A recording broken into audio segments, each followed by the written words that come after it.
So, dahil sobrang busy ko rin, nakalimutan ko ng gawa ng video 'to actually. May mga screenshots kasi ako sa phone ko which is, ayun yung mga screenshots na mga comment minsan or mga messages sa akin na gusto kong gawa ng video.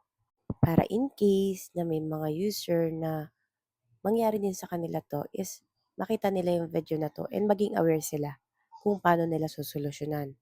For example, for this one, na-off niya kasi yung sending gift, which is kapag nag-live siya hindi siya makaka-receive ng gift kasi nga in-off niya. So, paano nga ba 'to maaalis or paano nga ba gawin itong bagay na 'to? 'Di ba kapag nag-live tayo, before we do live, may makikita tayong tatlong dot sa gilid. Sa tabi yon ng go live. Ayun yung live setting guys and yung sa pinakaunahan nun, makikita niyo yung allow audience to send gift. So, dapat naka-highlight yun.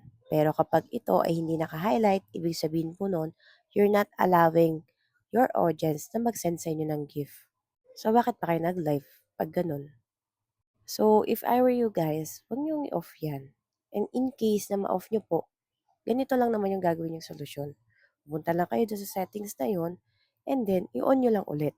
So, sa nag-comment ito, I'm pretty sure nasagot kita or na-replyan kita. Pero kung hindi man, at mapanood mo tong video na to, so sana nasagot kita. Yun nga lang, sobrang tagal nga lang.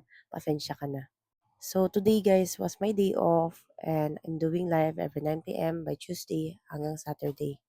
So once again, thank you so much for watching on my daily live house or every time I do live.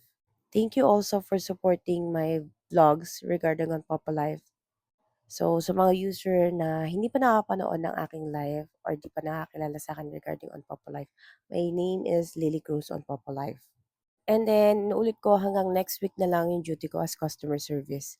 After that, I'm being back as being regular user po kay Popo Life. So, gagawa pa rin naman ako ng mga vlogs regarding on Popo Life. But of course, hindi na ako yung customer service ninyo na pwedeng makasagot or makatulong sa mga problema ninyo.